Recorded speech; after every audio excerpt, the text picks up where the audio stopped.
Yan. Yo, buat. Jadi biasalah teman-teman kalau topik yang gue request itu pasti konsultasi gratis gue. Jadi kali ini gue ingin menceritakan konsultasi gratis gue yang kejadian beberapa waktu yang lalu Kak Adrian. Teman-teman bisa lihat jadinya. Makanya kan Yan, gue bilang ke lu, gue tuh pengen kasih nomor lu di sini supaya teman-teman kita bisa punya benefitnya. Lu masa sebagai dokter gak mau maksud gue? Serius ya, lama-lama tuh sobat health tuh bisa tahu gitu. Jadi kalau misalnya pas mulai itu muka gue asem, cemberut, berarti itu request dari lu. Tapi kalau misalnya pas mulai itu kayak happy, senang-tenang, berarti itu request dari yang lain. jadi teman-teman, kayaknya bulan lalu kali ya, gue telepon Adrian, gue telepon, Yan, gawat nih, nyokap gue patah tangannya. Oh iya, dia tanya, kenapa, gimana kejadiannya? Gue bilang, gue telepon nyokap gue bilang, mah, hari ini aku rekaman sama Adrian, wah patah nyokap gue tangannya. Ternyata patah tulang gak harus jatuh. Dia ke telepon bisa patah, gue baru tahu itu sebenarnya. Ini kita gak pernah bahas, tapi dari situ gue pikir, wah, nyokap gue gak boleh tahu lagi nih kalau gue sama Adrian bikin rekaman nih. Ya gak boleh nih, nanti takut tiba-tiba patah yang lain kan. Akhirnya, udahlah, gue tanya Adrian doang. Sorry buat kupotong lu. Nyokap lu tau gak sih kita rekaman apa gitu loh? Jangan-jangan enggak dibayarkan nyokap lu kita rekaman buat Bang Bros gitu. Makanya dia shock gitu. Mungkin ya. Enggak, sebetulnya nyokap gue juga gak pernah lihat video kita. Takutnya kalau lihat lebih berbahaya lagi. Gue emang gak mau kasih juga. Jadi kawan gue kasih. Jadi gini, teman-teman. Jadi apa namanya? Nyokap gue jatuh dari pasar gitu ya, terus patah, tangannya patah. Nah yang menarik adalah nggak semua orang tahu kalau dia tangannya patah, betul nggak? Jadi gini. Maksudnya si pasien itu sendiri gitu, nggak ada kalau tangan itu patah, ya. Betul. Jadi banyak yang terjadi teman-teman. Jadi kan tiba-tiba gue hari itu 3 kali full rekaman, tiba-tiba malam kakak gue telepon, Bud, nyokap tangannya patah. Hah? Gue nggak tahu. Gue bilang rumah gue deket. Nyokap gue nggak ada bilang apa-apa. Gue lagi in the middle of rekaman. Gue bilang kok nggak ada yang ngasih tahu, langsung abis itu langsung cabut segala macam ketemu nyokap gue. Nyokap gue pulang dengan happy masih nyetir gitu. Maksudnya kan gue kaget ya. Jadi kan gue langsung tanya sama cik gue, kok patah nggak bilang-bilang? Mama nggak tahu patah, dia bilang gitu. Kok gimana ceritanya? Jadi nyokap gue di pasar jatuh, tangannya keplecok, terus sama dia ditarik teman-teman, sama dia tangannya ditarik lurus, terus dikasih kayu sendiri. Dia merasa, iya. Jadi dia tangannya kelecok, ditarik, tangannya kan bengkok gini, terus dia tarik lurus, terus dia ikat kayu. Nah kalau gue pikir biasa lah kepelecok, biasa kan kita suka ya teman-teman salah urat atau lu jatuh keseleo gitu. Jadi nyokap gue tuh nggak tahu, sampai dia pikir kok nyut-nyutan tambah sakit ya. Sore dia ronsen lah.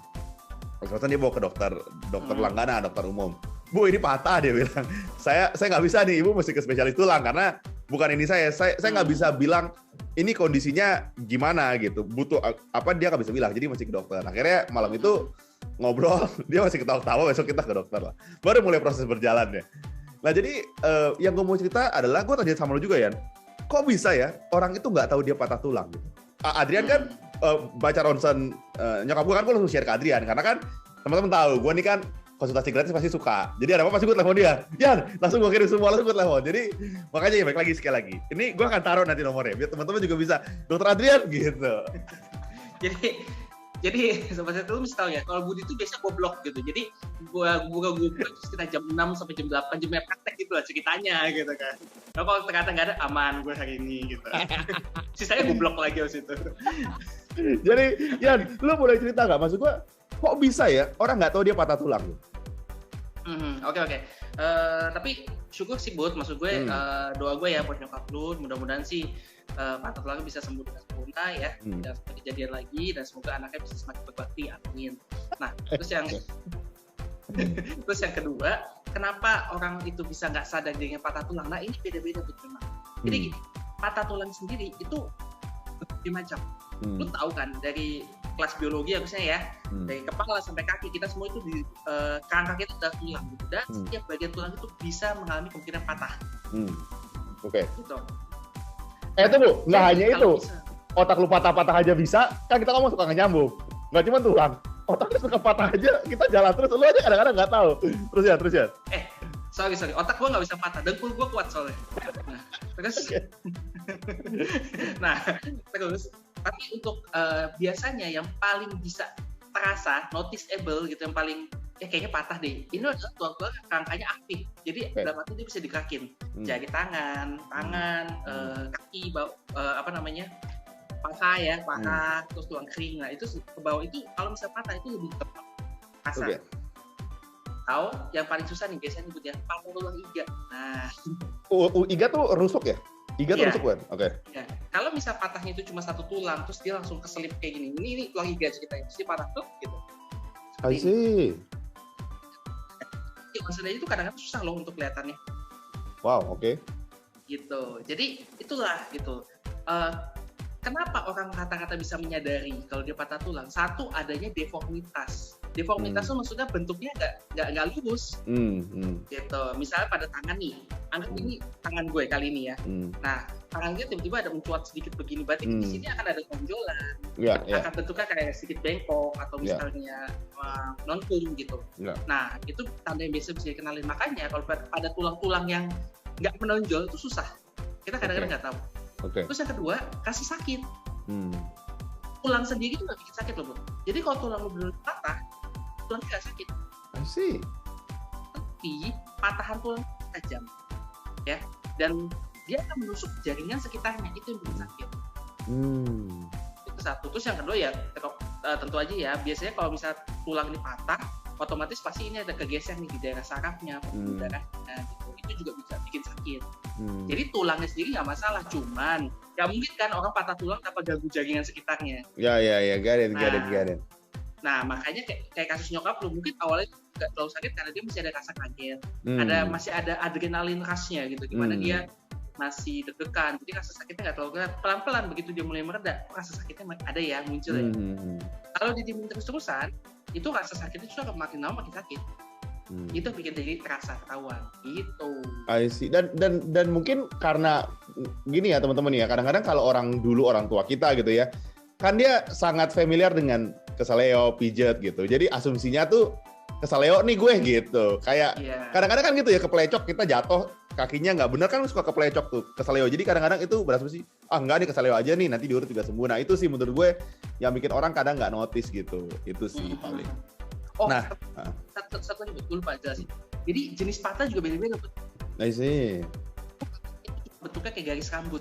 Kita lihat hairline fracture. Jadi kalau misalnya kita lihat di concern, tulangnya itu masih posisinya bagus, masih lurus. Tapi pas kita zoom di sini, kelihatan tuh ada kayak semacam garisnya, gitu. I see. Nah, hairline fracture ini termasuk yang paling enak. Karena nggak kita apa-apain, kita diemin aja. Dia nyambung sendiri nanti kan? Nyambung sendiri, tapi ya mungkin kita kasih tahu kepada pasien yang misalnya hairline fracture terjadi pada daerah lengan atas misalnya. Ya berarti kan pada lengan yang kayak gini jangan angkat beban dulu, takutnya begitu dia angkat beban yang terlalu kuat garis itu berubah jadi patah beneran. Yan, itu biasa kok bisa patah cuma segaris rambut gitu, kondisinya apa gitu? Maksudnya dia gimana kok bisa cuma setipis itu? Penyebab patah banyak, Bud, tapi paling banyak terutama itu karena trauma. Trauma itu maksudnya lu jangan pikir trauma psikis ya. Maksud gue itu ngomonginnya trauma fisik gitu. Trauma psikis tuh kayak punya anak kayak lu gitu. Bisa gitu, tapi dikit kemungkinannya, kecil gitu kan. Enggak, dulu nyokap gue punya trauma psikis, dia gebukin gue, jangan-jangan gue ada yang patah sebenarnya. Dan dia kesel sama anak kayak gue kan. Jadi jangan gue mesti cek nih. Nanti gue nonton semua. Takutnya ada yang patah-patah kecil kan nggak kelihatan. Pantes gue kalau jelasin apa-apa lu susah. Terjawab sudah. Terus ya. Nah, jadi kebanyakan tuh trauma tuh benturan maksudnya, trauma fisik. Jadi kecelakaan, jatuh atau terpukul, terbentur, itu semua itu kata-kata penyebabnya nomor 1 tuh patah tuh seperti itu. Gitu. I see. Jadi mungkin dia ada jatuh kecil yang dia nggak nyangka gitu ya, tiba-tiba bikin yang tadi pecahan kecil yang dia juga nggak notice gitu ya, bisa gitu ya? Ya, nah terus dilihat lagi dari usia pasiennya. Misalnya dia masih muda nih, otomatis pasti tulangnya lebih kuat dong. Nah kalau dia udah tua, misalnya gue, lu pukul pakai balok, gue tahan di sini. Nah kemungkinan bebannya ada di sini kan? Iya. Nah karena gue masih muda, tulang gue bagus, pukulannya nggak terlalu kuat, mungkin ini cuma terjadi ketak aja, hairline fracture yang tadi gue bilang. Tapi kalau ternyata yang menahan adalah kakek-kakek, nenek-nenek, atau anak kecil malah yang usia lebih muda, pukulan lebih kuat, bisa aja patahnya cuma garis, tapi benar-benar naik ke atas terjadi yang tadi gue bilang deformitas. Got it. Oke, nah teman-teman, hal yang sebenarnya gue nggak suka ngobrol sama Adrian karena waktu itu kan gue kan ke dokter ada banyak ya, ada dua rumah sakit, terus gue juga telepon Adrian. Masa Adrian suruh nyaranin pijat? Dokter lain nggak boleh pijat loh. Adrian, buat lo pijat aja. Wah kacau nih gue. Wah nggak bener nih. Akhirnya gue cari rumah sakit kan. Ternyata benar nih. Wah, pencemaran nama baik. jadi teman-teman gini, teman-teman, dulu kita pernah bahas soal topik ini dan kita pernah bilang, Adrian pernah bilang kalau patah tulang jangan dipijat karena kita nggak tahu kan kondisi patahnya gimana, dan itu terjadi di semua dokter. Semua dokter bilang ketika besoknya gue ke rumah sakit dekat rumah, ibu nggak dipijat kan dia gitu. Oh enggak dok, iya bu jangan dipijat ya, karena dia baca bu ini kan patahnya beginilah, dia tunjukin segala macam. Terus akhirnya karena gue cari second opinion, kita ke rumah sakit lain. Dia bilang, ibu jangan dipijat ya, dia bilang gitu. Karena ibu patahnya begini nih, tukang pijatnya kalau nggak tahu dia nggak bisa, dan kondisi nyokap gue patahnya nggak bisa dipijat. Nah, hal yang menarik adalah semua dokter juga bilang hal yang sama, bahwa nanti ibu tulangnya akan nyambung, tapi kan ibu tangannya bentuknya salah nih, dia bilang gitu kan, intinya gitu. Jadi kalau nyambung ibu tangannya jadi nggak maksimal nih. Nah pertanyaan gue gini, ada nggak dokter yang dia bisa pijat? Maksud gue dia baca ronsennya nih, ibu saya tahu deh arahnya. Pernah nggak lu ketemu gitu case-nya? Ada. I see. Ada. Jadi kita sih bilangnya itu bukan pijat ya, tapi kita melakukan manuver. Keren gitu kan. Awalnya ya pijat. Yeah. Nah, tapi gini buat sebelum gue ngebahas lebih jauh, gue pengen kasih tahu dulu pada sobat di sini sebenarnya bedanya apa antara cuma tadi lu bilang keplencok lah, kepelintir lah, takilir, kesleo gitu. Jadi kalau kita ngomongin tentang sistem tulang rangka, ya itu ada beberapa term. Jadi contohnya misalnya gini, pemain sepak bola lagi lari, tiba-tiba hamstringnya cedera, nah kayak gitu kan. Yeah. Nah, kalau misalnya kita bicara itu berarti yang karena adalah otot. Yeah. Nah, otot itu kalau misalnya lu melakukan pijatan ringan itu bisa membantu meredakan nyerinya, tapi ringan ya, jangan nggak yang benar-benar kuat dan kencang gitu. Itu namanya kita masukin ke fisioterapi jadinya. Kalau dari medis. Nah, kalau misalnya kesleo itu bisa ya kita bicara itu adalah ada tulangnya bergeser. Nah, berarti tulang itu kan dia punya punya soketnya sendiri ya. Jadi misalnya kayak gini, begitu terjadi kesleo, klak. Nah, posisinya nggak benar nih. Otomatis pasti gerakan juga nggak enak. Nah, kalau misalnya pada pengobatan tradisional di sini fungsi pijat, dibalikin lagi menjadi setara. Nah, ke dokter kan kita namanya manuver, gitu. Jadi kalau yang paling sering biasanya adalah di sini soket.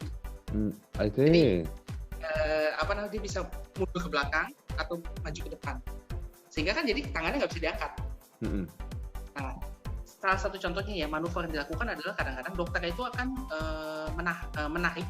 Jadi ini soketnya ditarik dulu keluar, dikembalikan ke posisinya baru bisa balik lagi. Nah itu kan sebenarnya seperti pijat gitu, cuman nggak dipijat dengan tangan, tapi kita lakukan manuver. Itu bisa. Makanya kalau ditanya dokternya itu bisa, Bu. Itu fungsi pijat. I see. Tapi yang beda kan harganya ya? Beda jelas. Dan sobatnya itu tahu ya pas kejadian itu kan si Budi kan langsung nanya, Jan gimana bisa dipijat nggak gitu? Wah jangan dipijat tuh. Ya udah mau booking spa nih, gimana nih? Gue udah booking nih jadwal gitu. Wah kacau lu. Wah kacau nih. Patah tulang malah bookingnya spa ya. Yan, cuman beda ya bro, beda. Yan, gue nanya sama lu, yang dokter tadi lakukan namanya manuver itu termasuk dalam tindakan medis, maksudnya di luar operasi, di luar gips ada namanya manuver. Maksudnya kalau dirasa memungkinkan dia bisa lakukan itu, gitu. Dengan tentunya dengan baca ronsen dan segala macam gitu ya. Ya, jadi ronsen pertama itu untuk ronsen itu kenapa kalau misalnya ada apa-apa dokter pasti suka ronsen ya. Ini bukan cari duit ya. Wah parah. Ini pasti cari duit ini. Yakin gue ini. Beda. Kecuali dia bilang ronsennya di tempat saya ya. Nah itu sepakat cari duit. Itu benar. Tapi kalau dia bilang bapak ibu harus di ronsen ya, itu kenapa? Karena dengan ronsen kita bisa posisi tulangnya, bentuk tulangnya kelainannya apa gitu, itu dulu gitu. Nah kalau ternyata cuma geser ya kita balikin ke tempatnya. Kalau ternyata patah ya mohon maaf nggak bisa, tapi kita lihat dulu jenis patahannya seperti apa gitu. Nah setiap tulang ada di tubuh kita kan ada sendi ya. Sendi yang gue bilang sendi di bahu, sendi yang ada di paha sama selangkangan. Nah, manuver yang dilakukan itu beda-beda, tergantung dari pergeserannya kemana dan lokasi sendinya di mana. gitu. Oke. Nah, yang menarik dari kejadian nyokap gue kemarin adalah tentunya semua dokter akan memberitahu opininya masing-masing ya. Maksudnya untuk melakukan tindakan medis sendiri-sendiri dengan tentunya dengan cara yang beda-beda. Tapi yang menarik yang teman-teman tahu adalah semua dokter tidak menyarankan untuk pijat. Melihat kondisi ronsen nyokap gue dan juga melihat bahwa nyokap gue umurnya sudah tua gitu, sudah 50 lebih, 60 lebih. Jadi menurut dokter-dokter itu resikonya besar. Maksudnya gini, kalau dia sampai salah pijat resikonya besar, nyokap gue mesti ngelakuin hal-hal yang lebih fatal. Jadi nggak disarankan. Jadi teman-teman mau bilang bahwa selain memang karena mungkin Adrian pengen ronsen tempat dia rumah sakit dia, pasti juga kita tidak akan memberikannya kan nggak boleh masuk ke rumah sakitnya Adrian. Tapi maksud gue hal yang diminta dokter untuk melakukan ronsen adalah untuk mereka tahu kondisi yang sebenarnya terjadi. Karena membaca hasil ronsen aja mungkin perspektif dokter bisa beda-beda. Apalagi nggak pakai ronsen. Mereka cuma pegang-pegang doang kan gitu. Maksudnya jadi sangat beda banget. Nah, Yan, gue pengen tanya sama lu, pandangan lu mengenai point of view dokter yang berbeda melihat hasil ronsen. Boleh nggak lu cerita? Maksud gue gini, pengalaman, misalnya lu ketemu banyak dokter spesialis nih, mereka ronsen, tapi mungkin mereka punya POV yang beda-beda, sehingga mungkin ada orang nyari second opinion, third opinion gitu. Pandangan lu gimana tuh? Tapi gue jelasin sedikit ya. Pada kasus nyokap lu tuh kenapa nggak bisa dipijit?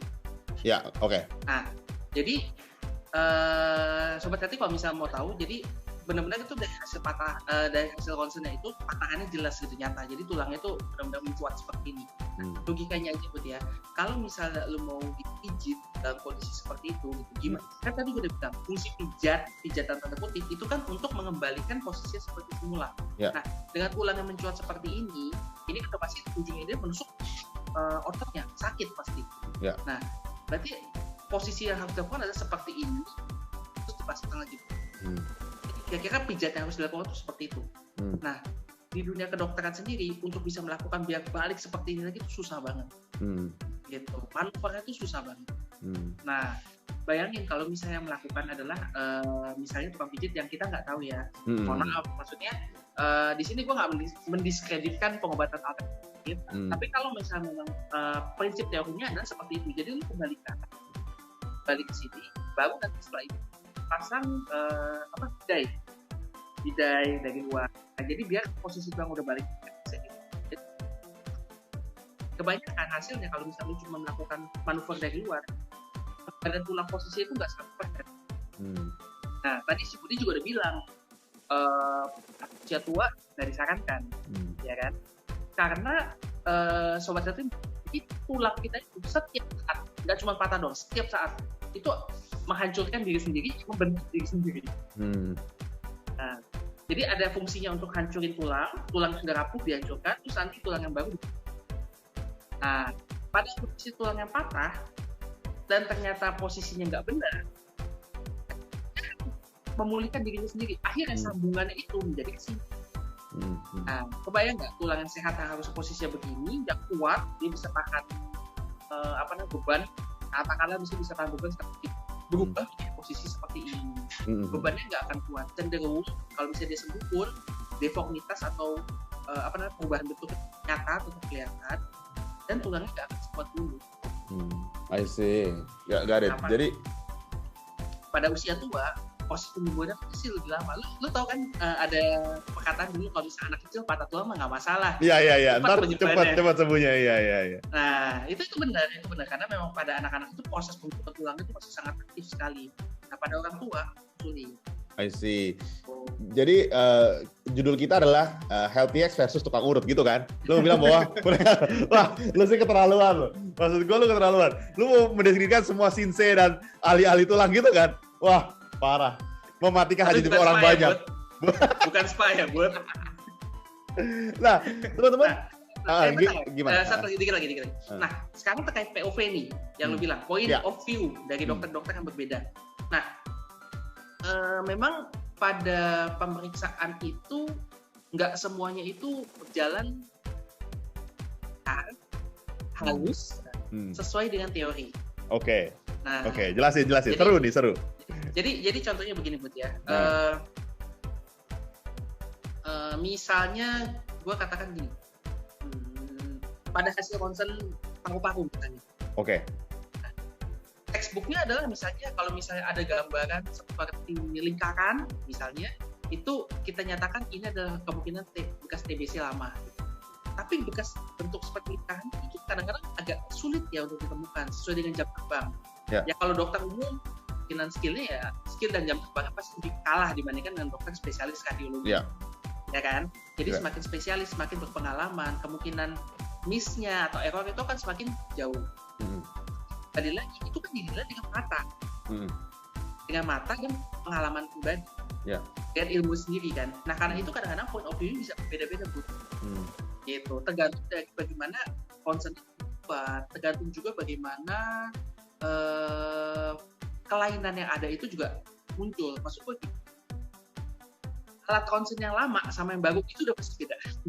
Oh, I see. Ya. Make sense. Yang baru itu, ya kan, yang baru itu makin jelas, makin bagus lah batas itu. Pokoknya kalau misalnya lu lihat itu, lu benar-benar lihat ini, oh ya jelas gitu. Bandingin dengan alat-alat concern yang lama yang mungkin masih dipakai sama sobat-sobat kita di daerah. I see. Nah, itu satu. Terus yang kedua, sekali lagi ya tadi ya jam terbang dokternya. Nah, yang ketiga adalah posisi kelainannya. Misalnya, ternyata itu cuma berupa titik. Dan ada di satu spot, sedangkan kalau misalnya kita masih menilai itu kan concernnya ini ya benar-benar besar banyak. Kayaknya kadang-kadang dokter kardiologi juga terbantu kalau misalnya dari pengantar kardiologinya mengatakan keluhan pasiennya apa. Jadi misalnya yang di concern adalah dada besar. Terus pasien mengatakan nyerinya ada di daerah bahu kiri. Ya berarti dokter pasti fokus daerah bahu kirinya. Yang lainnya dibaca tetap, tapi yang di bahu kirinya itu akan benar-benar ada sesuatu nggak ini. Nah, mungkin kadang-kadang suka bisa ternyata ada sesuatu di bahu kanan. I see.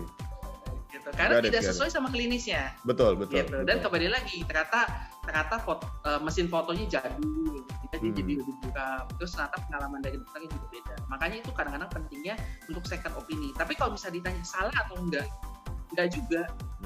Karena kadang-kadang memang ada klien yang gampang banget untuk bisa kita miss. Paling kalau bisa kliennya benar-benar nyata, jelas ya, dibaca. Nah itu udah salah. Ya. Ian, gini, maksud gue gini, kita kan lagi bahas kesehatan, jangan pornografi dong. Masa lu bilang dada besar, maksud gue kan kita tahu beberapa orang ada bagian dada. Maksud gue gini loh, jangan dong, itu kan diskreditkan orang-orang, nggak boleh. Lu nggak boleh ngomong gitu, maksud gue harus lebih sopan dong gitu, maksud gue. Aduh, gue gimana ya ngejelasin ke pendengar ini gimana ya, maksud gue ya. Waktu lu dipukulin tuh kayak gimana sih prosesnya? Maksudnya kepala itu dihantam gitu atau kena dengkul gitu atau gimana gitu, maksud gue pengen tahu gitu. Nggak tahu ya, soalnya omongan lu ini banget sih, mengundang ini, gue jadi bingung sih sebenarnya ini. Nah, Yan, gue mau update sedikit begini, Yan, ada hal yang menarik gitu. Teman-teman, dari segi patah tulang, kita udah sepakati bersama bahwa gue berani bilang bahwa mungkin semua dokter yang teman-teman temui, kalau patah, jangan dipijat. Pasti gitu. Ronsen, jangan dipijat. Karena kita nggak tahu apa yang terjadi di situ. Maksudnya, kita nggak tahu kondisinya gimana. Jadi sangat disarankan untuk tidak pijat, itu yang pertama. Yang kedua, untuk diagnosa dan segala macam, mungkin orang beda-beda ya. Mungkin ada yang bisa kayak tadi Adrian menggunakan apa namanya? Apa sih tadi teknik dokter tuh kayak dipijat, tapi namanya manuver. Bisa manuver, bisa juga operasi, bisa yang lain-lainnya. Tergantung kan kondisinya gimana. Tapi yang pasti teman-teman, yang kita akan bahas di next episode adalah kenapa biaya rumah sakit bisa beda-beda. Nah, lu penasaran kan? Lu akan tanya nih, dia kan manajer rumah sakit nih. Kita tanya, dia ngambil untungnya berapa gede? Karena keterlaluan ini menurut gua. Jadi gini, teman-teman, ini gua kasih sneak peek dulu. Gua akan menceritakan hal yang tidak masuk akal yang gua alami di nyokap gua sendiri. Nah, gua akan menyerang Adrian sebagai manajer rumah sakit. Supaya gini maksud gua, lu jangan menipu masyarakat kelas bawah dong, maksud gua. Lu kok masukin harga nggak kira-kira gitu loh, maksud gua. Nanti kita akan bahas di next episode. Bener dong? Sorry Bud. Gua tersinggung, Bud. Gua nggak pernah menipu masyarakat kelas bawah, Bud. Yang gua tipu lu. Nah, teman-teman, ini kan alasannya kenapa kita nggak pernah masukin nomor rumah sakit. Kita cuma ngasihin nomor konsultasi gratis ini loh sebenarnya alasannya. Takutnya tuh kalian terjebak gitu loh, maksud gua. Tapi teman-teman, kita akan lanjutin episode ini pasti dengan lebih seru. Untuk ngomongin soal biaya rumah sakit, dan sebetulnya mungkin banyak yang nggak tahu bahwa kenapa sih rumah sakit itu punya biaya yang besar sekali jangan-jangan kita nggak tahu apa yang mereka keluarkan sebetulnya. Karena teman-teman mungkin banyak yang kalian nggak tahu gitu. Mereka tuh ada banyak biaya-biaya yang kalian nggak tahu. Mungkin kalau Adrian mungkin korupsi markup, ya udahlah gitu. Itu kan masuk dalam, kita udah prediksi. Tapi ada biaya lain yang kalian mungkin nggak tahu gitu di dalamnya. Dan kita akan bahas nih, kira-kira gimana pandangannya. Yan, dari gue itu aja, lo ada tambahannya? Nah, pesan gue cuma kayaknya sih gue nggak bisa sharing episode ini dan episode depannya ke direktur gue.